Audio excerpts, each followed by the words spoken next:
I am Doc Askins, the Psychedelic Science War storyteller, and this is the Anti-Hero's Journey podcast.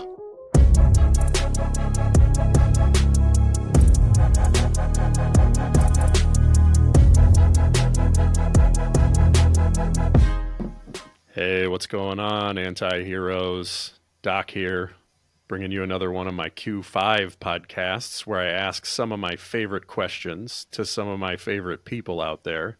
I've got Denise Rue with me. She is a licensed clinical social worker and clinical hypnotherapist. For over 3 years, she worked as a retreat leader and a lead therapist at a legal psilocybin retreat center in Jamaica, overseeing approximately 1,500 psilocybin sessions, Jesus Christ, and as many group integration sessions. Denise has a profound respect for the healing potential of psychedelic medicines, as well as a deep sense of the responsibility practitioners hold in shepherding people on their journeys. Denise has a private practice in New Jersey, specializing in individuals with complex trauma, especially adult survivors of childhood sexual abuse. Denise is a trainer for Fluence Training, teaching a certificate course in psilocybin-assisted therapy. This spring, Denise founded the New Jersey Psychedelic Therapy Association, which focused on education regarding the intentional use of psychedelic medicines, advocacy for passage of sensible and non-stigmatizing drug laws, and support for the providers who do this challenging and rewarding work. Denise, it's an honor to have you on the podcast today. Hi. Yeah, thank you so much. It is a pleasure to be here. So let's just get the ball rolling with question number one. What's your story? Okay. So I feel like the story has the surface level and the deeper level. So I'll start with that deeper level, which has always guided me. However, that manifested at different stages of my life. So I come from a place of, believing that that this world is not all there is. I'm not a material reductionist. I believe that I'm a spiritual being, that I'm incarnated in this little monkey suit here, and that my inner life and connection with spirit, however I've defined it over the decades, that's been very important for who I've been in the world.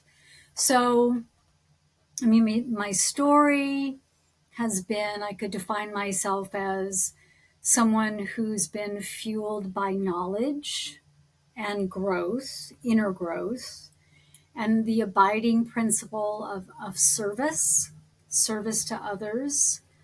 And that has manifested in my life as being a therapist.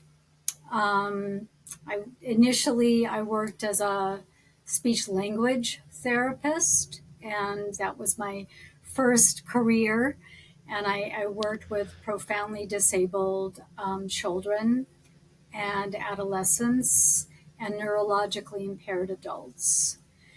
And then I was really, really fortunate to get a lot of education in my life and to be able to explore different avenues that were interesting to me.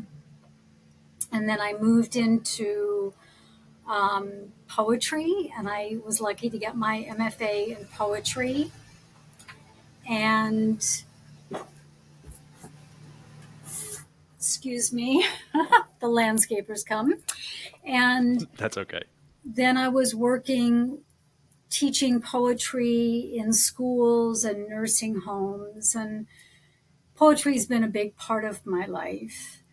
And then I became interested in hypnosis and got certified in clinical hypnosis and medical hypnosis and had my own practice.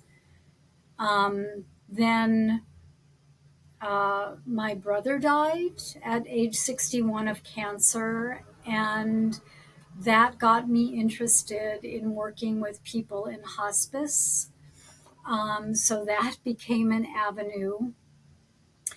And then that's why I got into social work, because I wanted to learn more about the human mind. And then that serendipitously led me into psychedelics and becoming a psychedelic assisted therapist and working at a retreat, which has led me to, be a teacher now and a mentor at Fluence Training and to start this organization. And this is all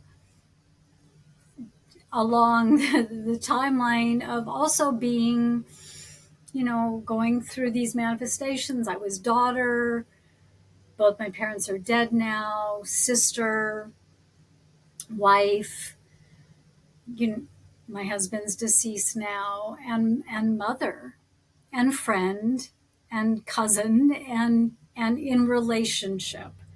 And my spiritual life has been very, very important to me throughout all of that.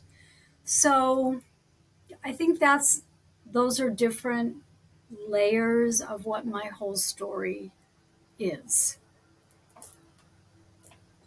Yeah, that's a an incredible story in a nutshell there that you excuse me, that you were a speech pathologist. Is that what you'd said? And Yeah. I mean, that's working with people who are dealing with difficulty with the basic biological mechanics of speech in the first place. Like some of them need training just to swallow, probably, in the patient's population that you're talking about dealing with, right? So the basic mechanics of language was where you started your story there, and then moved into poetry, which is like the highest use of the symbols of language that you could possibly have. Like you're playing with the meaningfulness of the noises that we can make with the hole under our nose, right?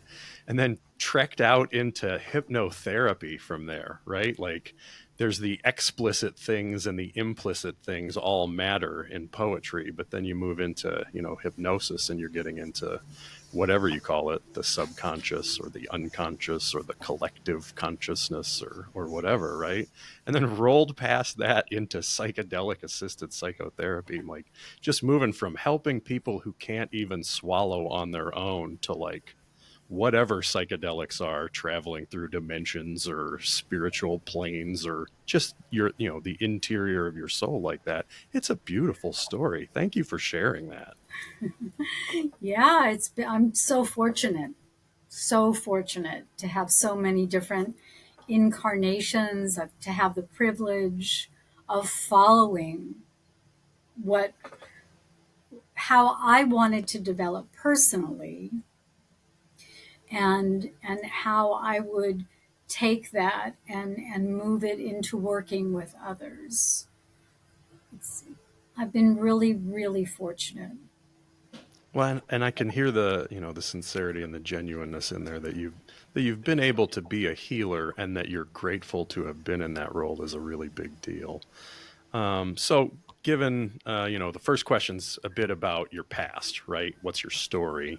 How do you tell about the things that you've done and that have happened to you? And then the second question orients us a bit more towards imagination and towards the future. So I ask people about what are your intentions? Where are you taking your story? What are you writing moving forward? Yeah. That's such a great question. And I've tried to be really mindful of that. So when I came back from working at the retreat in Jamaica, that was in December of 2022, and it was kind of a drop kick back into, the States, and really a change in life, and it happened very suddenly.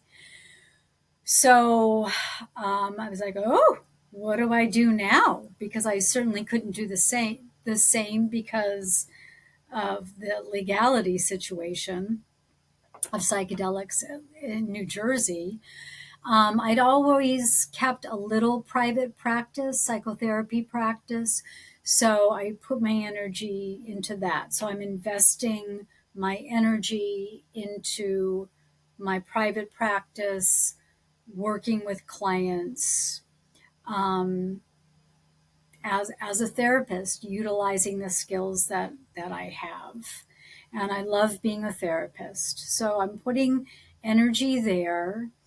And then I really had to find my way when I got back here. And it was a difficult time for me personally. And I kind of did a deep dive into my prayer life and to the Black Madonna, if you're aware of the Black Madonna, and No, what can you tell me more about the Black Madonna? I'm not familiar. yeah.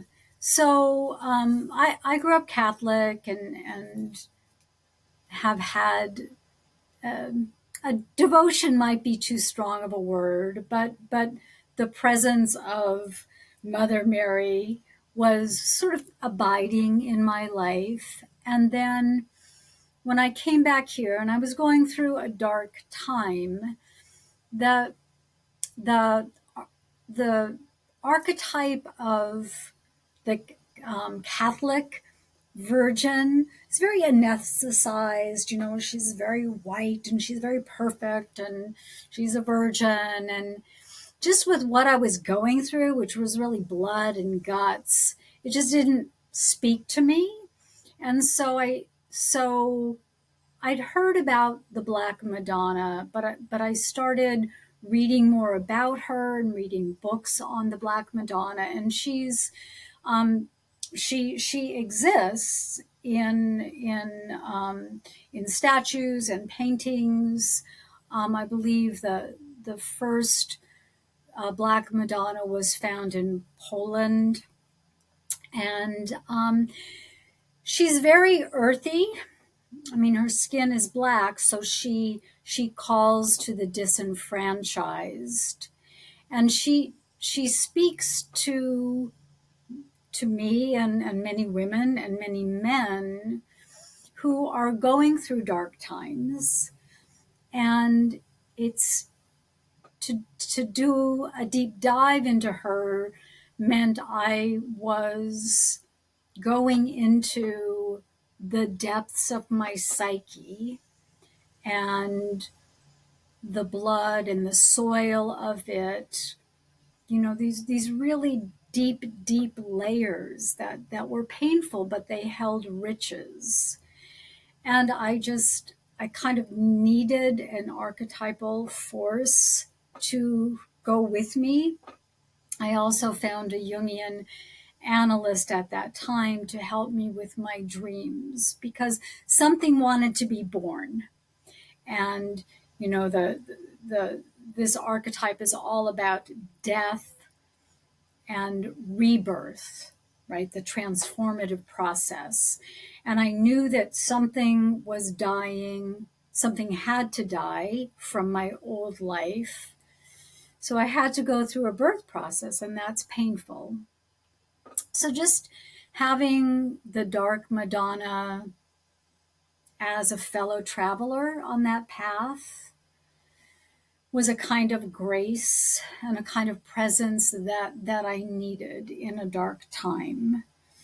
So as I was healing and having to make a living and you know kind of be in the world in a very real way, I just like, okay, show me what I'm supposed to do. Like, how can I take my talents and be in service? And so doing my private practice was one way that I felt assured of. I couldn't work with psychedelics legally anymore. And and then on a whim, I just reached out to Elizabeth Nielsen at Fluence Training. I'd done a training with Fluence very early on. And I said, hey, I'm back from Jamaica. I'd like to do some writing can you give me some places where I might be able to publish? And she said, well, we'd love to have you come and work with us. So that was a blessing. And then as I was, doing that and doing my private practice, but really lonely because I had been living in community in Jamaica and I'm plunked back here in New Jersey. And yeah, I have a few pockets of good friends, but I hadn't been here for 3 years. So I hadn't really been working on my relationships here. So it was really lonely. And one morning, I just said, I got to find my tribe. And I literally just went on Meetup and said, okay, New Jersey Psychedelic Therapy Association. I don't know what I'm doing, but let me create a logo first and let me just find out who's out there. And people have come. And it's been such a blessing. And so that's coming into creation, right? And we're starting to advocate for passage of the psilocybin bill that was introduced by the Senate president in New Jersey. So we're advocating for that and going to be starting, webinars and provide support for the therapists doing this work. But I don't know what I'm doing, but I'm just putting the energy out there and attracting good people who do know what they're doing. And we're just bringing something into being that wants a voice. We're the feet on the ground. And it feels like it was in the ethos. And it just took someone to kind of like, okay, let's just constellate that energy. So that's what I'm trying to bring into to allow this to flourish in my life, these different aspects, and growing myself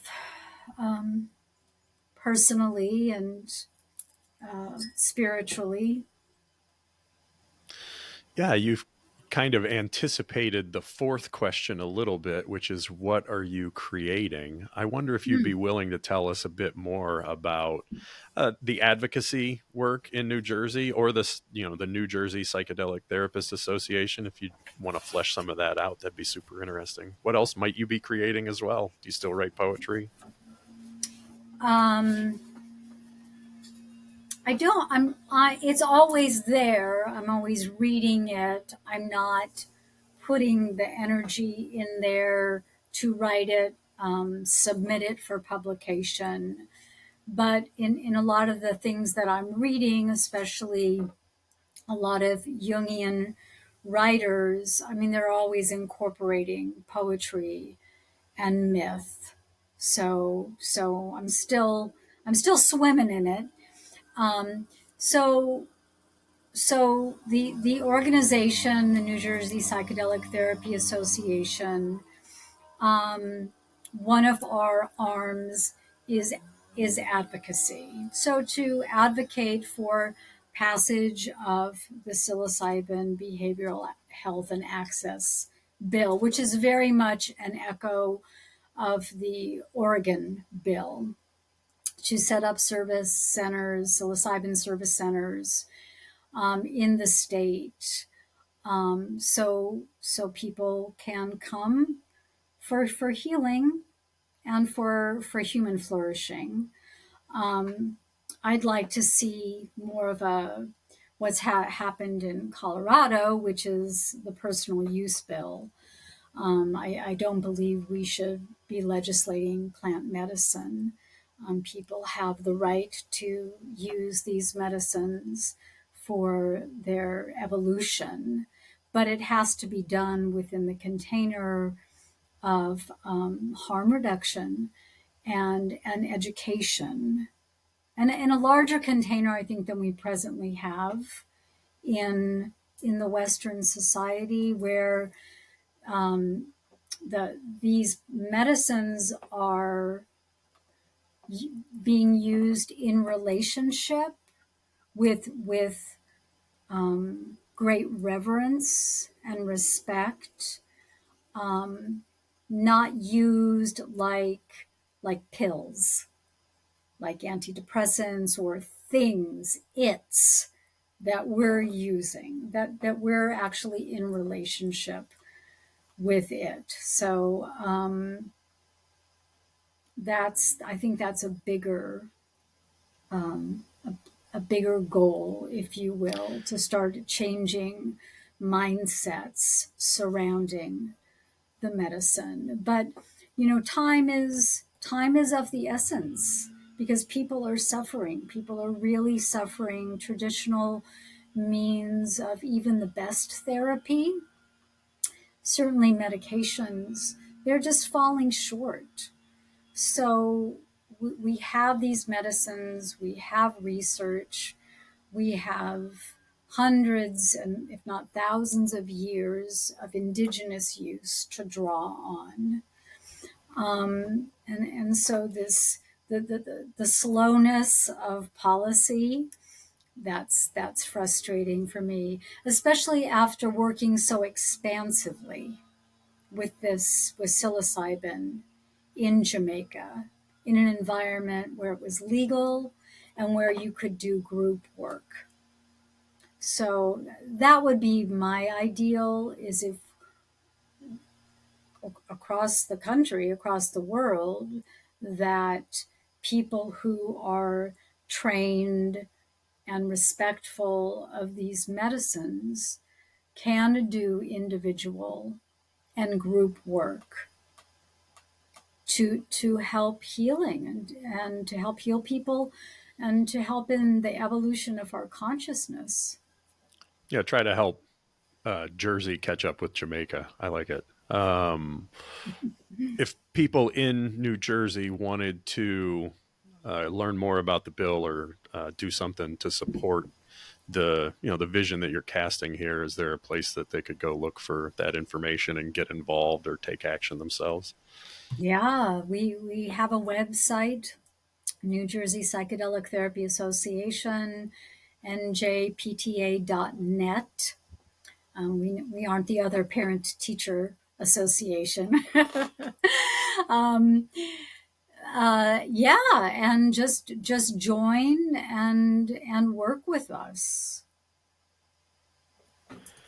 And now going backwards to the third question, asking the third question fourth. You've also kind of alluded to this a little bit, but I always ask people, what are you grateful for? So much, so much, so much. Well, I always have to start with that I'm grateful for my children. They're grown, they're flown, they're amazing human beings, really brave. One lives in Tanzania, one lives in Berlin. They're just very good, kind human beings. I couldn't be prouder. Where in So, Tanzania? near Arusha. Okay. My son Yeah. lives there. Yeah, yeah, Right on. yeah. He's happiest if he can just be out in the bush with his Maasai friends. I mean, that's where he loves to be. So I'm so grateful for them. I am grateful for everything that has brought me to this place. The love that I've received from people that are no longer in my life. Been so, so, so blessed. And blessed to have a father who really honored his children and worked hard and made me value education. And my religious upbringing, I mean, as a Catholic, yeah, there were aspects that were very perverted about that upbringing that I had to work through. That certainly didn't empower me or enrich me. But I'm grateful for that foundation in believing that there's something greater, right, than just degrees on the wall, or the kind of car that I drive, or the house that I own, because in the end, none of that matters, right? That's not going to be what I'm thinking about on my deathbed. I'm going to be thinking about, who have I loved? How is the world a richer place because of my presence? And so I was given very good values by my parents. So I'm grateful for that, grateful for my ancestors on both sides. I really like really badass women on both sides, really brave women, honorable men of integrity. So I really am grateful for my foundation, and the fact that I've been able to live in different places like California and New York City and Jamaica, and that I've continued to grow. I'm very grateful that I've tried in life. I mean, I tell my kids, you can put that on my tombstone. She tried. I tried. Yeah, I put a lot of effort into things. So I've been mixing it up, and I'm grateful that I've had the health and the spiritual support, and the support from my loved ones to do that. You know, it's a blessing to be able to have a work, a work life, a career, a vocation, right? That when so many people are just kind of slogging through meaningless jobs, I've always had meaning in my work. And that's been a thread that has followed me. And I have to thank especially my father for that. I could go on. There's lots that I'm thankful for. Infinite thankfulness. That's a good thing to have. So we talked about where you're coming from and where you're going and what you're grateful for and what you're creating with all of that energy. So that brings us to our fifth and final question. Who are you really? Well, I like to think that everything that I've said up to here has been authentic. Um, and I mean, there's certainly parts of me, my shadow, that I don't know yet. And I'm trying to do my best to dig into that, because that's where the goodies are, right? But I mean, I like to think that I'm someone who is really trying to act from love, and I acknowledge I missed the mark plenty of times, and that comes from when I'm suffering, and I try to acknowledge that when people miss the mark, that it's coming from suffering as well. Um, but I'm someone who is trying to grow and develop, and to be courageous and take leaps of faith, especially as I get older. This is a beautiful, beautiful time. I mean, I'm no longer maiden. I'm no longer mother. I mean, I'm always mother, but I'm embracing that, the archetype of the sage at my age, and that is such a rich area, and I'm trying to dive into that, with gusto, with courage. Um, I'd like to find more fellow travelers to take that journey with me. And I think that will come more and more. Yeah. It's a wonderful answer. Do you have any final thoughts for our audience? Oh, well, I would say take risks. Take risks because, and life, yeah, sure, plan, absolutely. But the good stuff doesn't happen in the blueprint, right? And to own that there are greater forces out there, these energies that if we're open and we tap in to them, they can fuel us, right? Like I never planned in my life I'm going to go to Jamaica and work at a psilocybin retreat. I hadn't even done psychedelics until I was 59, right? And it was never in my life plan. And yet an opportunity arose, and it was scary to leave safety behind. I had a good job, and it was a union job, and in 3 years I was going to be vested. And well, do I stick around for 3 years or do I take this leap of faith? And I did. And I was really, it was such a rich time, such a blessed time, such a difficult time in many ways. But I'm so glad that I took that risk. So as I get older, I take more risks. I say yes. There's just no excuses because as time gets limited, when you're closer to the finish line, I find myself risking more and taking more leaps of faith. So just like put everything into it. Yeah. And don't trust your thoughts. That's not who we are.